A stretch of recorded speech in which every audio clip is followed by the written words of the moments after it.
Hi guys, it's me UBprogrammer and welcome to the R programming series, and today we're gonna talk about for loop in the R.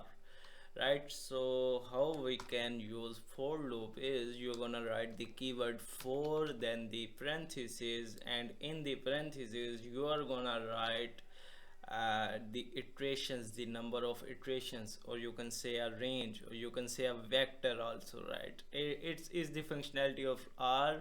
Like everything is R is basically based on the vector and vectorized operations. So we're gonna talk about that also uh, in in the course, right?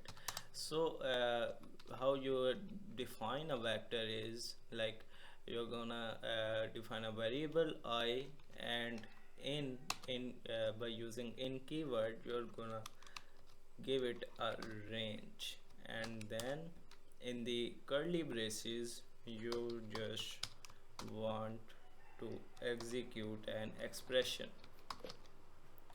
and this is just the simple for loop. Let's just execute it.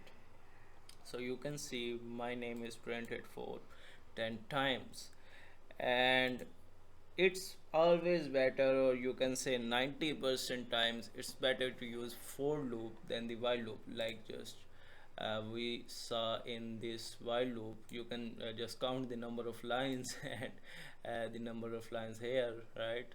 So it's always better to use for loop. It's more convenient, it's short, it's super awesome, right? And you can contact me on WhatsApp, is from this number, and email me whatever you feel comfortable if you are facing issues with your coursework and projects related to R, machine learning, deep learning, and subjects like that.